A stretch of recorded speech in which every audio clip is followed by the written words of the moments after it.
আশা করি সবাই ভালো আছেন, আলহামদুলিল্লাহ। আজকে আমরা কিন্তু প্রতিদিনই কিন্তু আমরা বলি যে গতকালকে আমরা যে কাজগুলা করেছি সেগুলোর আগে প্রশ্ন উত্তর দেন আমরা মূল ক্লাসে যাব, তাই না? তো এখন প্রশ্ন হলো, গতকালকে তুমি কি কাজ করছিলা? আমি গতকালকে এসি সার্ভিসিং করছি। কি এসি? একটা ছিল স্পিড এসি আর একটা cassette type? Cassette type. Customer AC গুলো সার্ভিসিং করছি।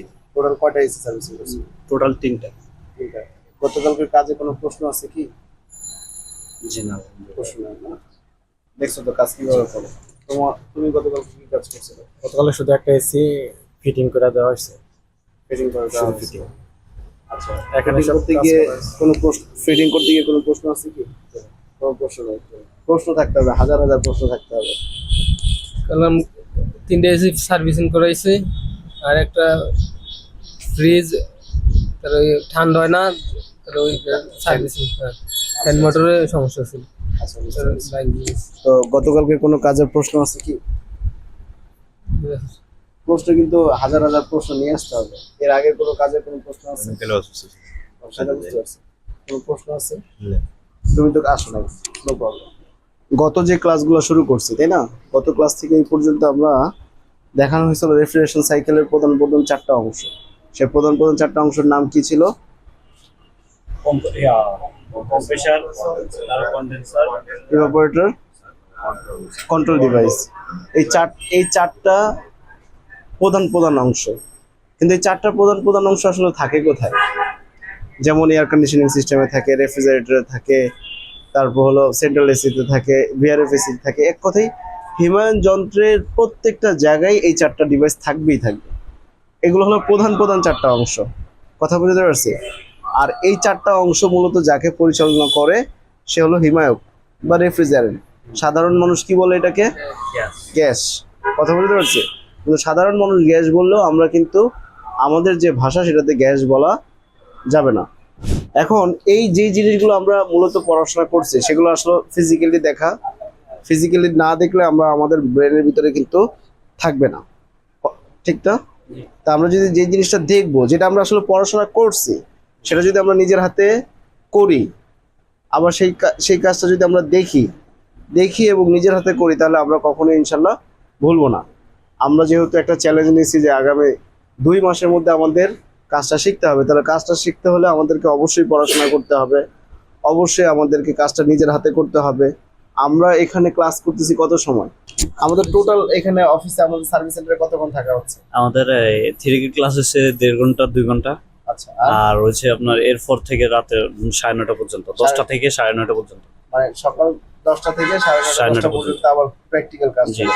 টোটাল 14। এইভাবে 14-15 ঘন্টা, তাই না? একটু কষ্ট বেশি হয়, কিন্তু শেখা হয় কিনা? জি, শিখা হয় আলহামদুলিল্লাহ। মানে আমাদের এখানে শুধুমাত্র তারাই আসবে, শুধুমাত্র যারা কাজটা প্রকৃতপক্ষে শিখতে চায়। তো আমরা এই জিনিসটাকে মেলাই। হ্যাঁ, আমরা বোর্ডের মধ্যে চিত্রের মধ্যে এঁকেছি এরকম যে কম্প্রেসারটার নিচে ডান পাশে কন্ডেন্সার, উপরে কন্ট্রোল ডিভাইস, বাম পাশে ইভাপোরেটর, এইভাবে আঁকছি। এটা বোঝানোর ক্ষেত্রে বলা হয়েছে, তাই না? কিন্তু এই যে ইউনিটটা, এই পুরো ইউনিটটার ভিতরে কিন্তু তোমার সেই জিনিসগুলো কিন্তু আছে। এর স্ট্রাকচার, ডিজাইন চেঞ্জ হবে কিভাবে? এটা স্প্লিট টাইপ বেসির ক্ষেত্রে এরকম, যদি এটা প্যাকেজ টাইপ বেসি থাকে তার ডিজাইন আলাদা থাকবে, তার স্ট্রাকচার আলাদা থাকবে, কিন্তু ওর কাজ কিন্তু সেম থাকবে। কথা বুঝতে পারছি? এবং এটা যদি রেফ্রিজারেটর থাকে, ওর কাজ সেম থাকবে, শুধু ডিজাইনটা আলাদা থাকবে। তাহলে আমার মূল কনসেপ্টটা কি আমরা বুঝতে পারি কিনা? আমরা যদি মূল কাজটা বুঝে যাই, তাহলে আমাদের জন্য কোনো বড় এসিও আমাদের কাছে কোনো ঘটনা না, ছোট ফ্রিজও আমাদের কাছে কোনো ঘটনা না। মূল কনসেপ্টটাকে আমাদের ক্লিয়ার করতে হবে, একেবারে সোজা সাপটা কথা। এখানে প্রধান প্রধান চারটা অংশ আমরা একটু দেখাই। এটা হলো কি? কম্প্রেসর। কম্প্রেসরের কাজটা কি? সংকোচন করা। মূলত কম্প্রেসর তিনটা কাজ, একটা সাকশন, একটা কম্প্রেশন, আর একটা হলো ডিসচার্জ। কম্প্রেশনটা যে করে তার নাম হলো কি? কম্প্রেসর। এরপরে আছে এই যে আউটডোর ইউনিটে যে টিউবগুলো দেখা যাচ্ছে, এই যে পুরোটা, এটা পুরোটার নাম কি? এই যে পুরোটা কন্ডেন্সার, যেটা তাপ কি করে? বের করে দেয়, বর্জন করে দেয়, তাই না? এটার নাম কি? কন্ডেন্সার। এখন এই কন্ডেন্সার তো উত্তপ্ত হয়, গরম হয়। এখন গরম হয়ে ও যে অ্যাটমসফিয়ারে প্রকৃতির মাঝে যে বাতাসটাকে, গরম বাতাসটাকে বের করে দিবে, সেই জায়গাটা বা শক্তিটা কিন্তু নাই। এখানে অক্সিলারি একটা সাপোর্ট দেওয়া হয়েছে। কি সাপোর্ট? যে একটা কন্ডেন্সার ফ্যান মোটর। এটার নাম কি? এই পুরোটার নাম কি? Condenser fan motor. এই ফ্যান মোটরটা অনেক টাইপের হতে পারে। আমি কথা বুঝতে পারছি? গতকালকে আমরা একটা চিলারের একটা ফ্যান মোটর দেখছি। ওই ফ্যান মোটরটা এক ভাই আমাকে বললো যে ভাই এই ফ্যান মোটরটা কোথায় পাওয়া? ফ্যান মোটরটা এমন ভাবে ডিজাইন করা, ওই ফ্যান মোটরটার দাম প্রায় 10-12 হাজার টাকা, ছোট, কিন্তু ওইটার কাজ হলো তাপ বের করে দেওয়া। তো এখন বিষয় হলো ফ্যান মোটরের যেমনই ডিজাইন হোক না কেন, ডিভাইসের ডিজাইন যেমনই হোক না কেন, মূল কাজটা কি আমরা বুঝতে পারি? আমি কি কথা বুঝতে পারছি? কিন্তু আমি মূল কাজটাই বুঝলাম, তাহলে আমাদের কি হবে? আমি যতই কাজ জানি না কেন, লাভ নাই। একটা দুই রকম কাজ শেখা হয়। একটা হলো আমি সনাতন পদ্ধতিতে কাজ শেখা। সেটা কিভাবে? যে আমি একটা ওস্তাদের সাথে কাজে গেলাম, দেখলাম, কিন্তু আসলে প্রকৃতপক্ষে আমি দেখলাম কম্প্রেসার নষ্ট, চেঞ্জ করে। কিন্তু কম্প্রেসারটা কেন নষ্ট হয়েছে সেটা কিন্তু আমরা জানি। কিন্তু আমরা যদি অভ্যন্তরীণে পড়াশোনা করি, কাজ শিখি, তাহলে আমার কম্প্রেসার কেন নষ্ট হয়েছে আমাকে কারো কাছে জানা লাগবে না, আমি নিজে এটাকে বের করতে পারবো ইনশাল্লাহ, তাই না? তাহলে মূল বিষয়টা আমি বুঝি কিনা। তাহলে আমার এটার ডিজাইন, আউটডোরের ডিজাইন যেমনই হোক না কেন, আমরা বড় এসি দেখছি না আউটডোর, এই যে গতকালকে তুমি গেছিলে না, আউটডোরে ফ্যান মোটর কয়টা ছিল? 2টা। কন্ডেন্সার বড়, তাহলে তাপ বেশি, তাহলে তাপ বের করতে হবে বেশি। কথা কি আমি বুঝতে পারলাম? তাহলে আলটিমেটলি তাপ যদি বেশি বের করতে হয়, তাহলে ফ্যান মোটর বেশি লাগবে, এর শক্তিও বেশি লাগবে, রাইট? তাহলে এই কন্ডেন্সারটা, এই আউটডোর ইউনিটের যে টিউব গুলো দেখতেছি, এগুলোর নাম কি? কন্ডেন্সার। এই কন্ডেন্সারের এই যে টিনের মতো দেখা যায় না, অ্যালুমিনিয়ামের টিনের মতো দেখা যায় না, এগুলাকে বলা হয় ফিন্স। কি বলা হয়? আবার বলি,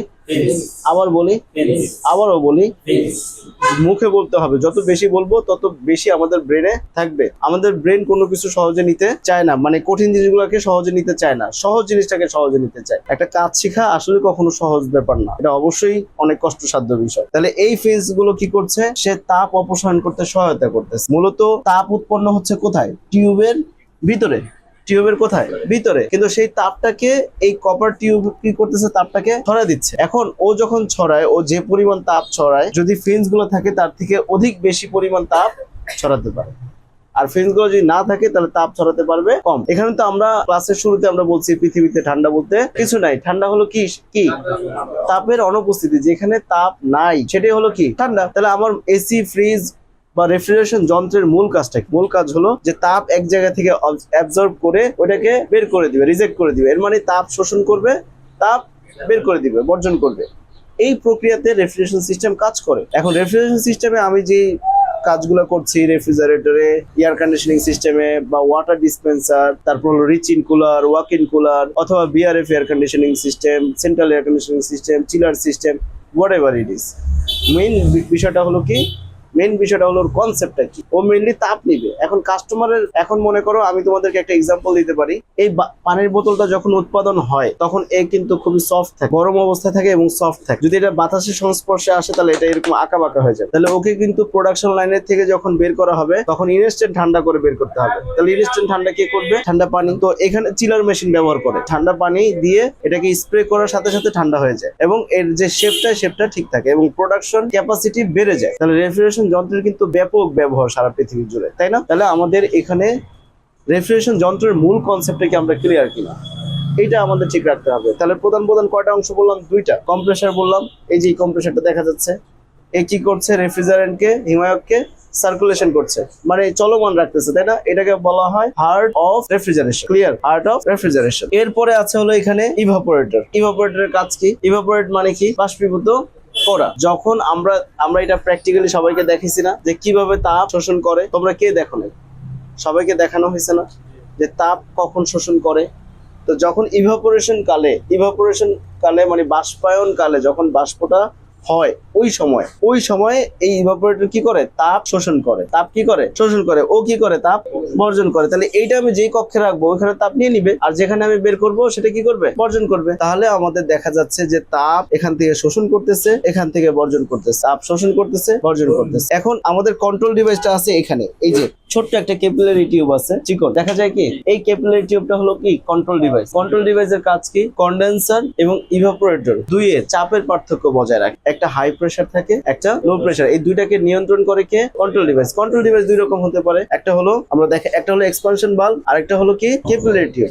এখন দেখো এই যে এখানে এই যে বাম পাশে দেখা যাচ্ছে কিন্তু high pressure high temperature refrigerant হিমায়ক, আর ডান পাশে দেখাচ্ছে লো প্রেসার লো টেম্পারেচার হিমায়ক। মানে এই যে মাঝখানে যে একটা বাধা সৃষ্টি করছে, এটা এটাই মূলত তোমার সেই কন্ট্রোলিং। এখানে তোমার ক্যাপিলারিও থাকতে পারে, এখানে তোমার এক্সপানশন বাল্বও থাকতে পারে। এর মানে তুমি চাইলেই এক্সপানশন বাল্ব যে তুমি দিবা হবে নাকি, চাইলেই দিলে হবে না। এটা কি মেজারমেন্ট আছে যে আমি আসলে ক্যাপিলারিটা কতটুকু দিব, এক্সপানশন বাল্ব কোন সাইজের দিব। এর মানে সম্পূর্ণ তোমার এই প্রেসারের ক্যালকুলেশন অনুযায়ী সেটা দিতে হবে। এখন প্রশ্ন আসতে পারে যে এই ক্যালকুলেশনটা আসলে করে কারা? এগুলো করে সম্পূর্ণ যারা ডিজাইনার। যখন এটাকে ডিজাইন করা হয়, রেফ্রিজারেশন যন্ত্রটা ডিজাইন করে, এই R&D সেকশনে থাকে। প্রত্যেকটা কোম্পানির R&D একটা ডিপার্টমেন্ট আছে।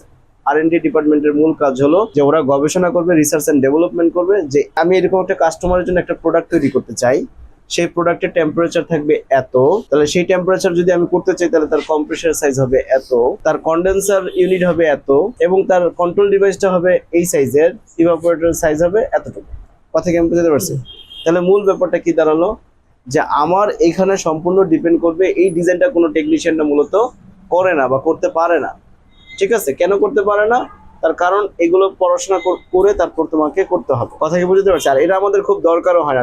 যখন আমরা রিপেয়ারিং কাজ শিখি আমাদের মেজারমেন্টের দরকার হয় না। আমরা দেখলাম যে এখানে একটা টিউব আছে 1/4 সাইজ, এই 1/4 সাইজের তুমি টিউব কিনে এখানে লাগিয়ে দিবা। ক্যাপিলারি দেখলাম এখানে 60 সাইজের একটা ক্যাপিলারি আছে, 60 মিলিমিটার একটা ক্যাপিলারি আছে, তুমি কি করলা? ওইটাকে বের করলা। হ্যাঁ, লেখা থাকবে না। এগুলো সাইজ বের করাই তো তোমাদের মানে যারা টেকনিশিয়ান আছে তাদের কাজ। We are from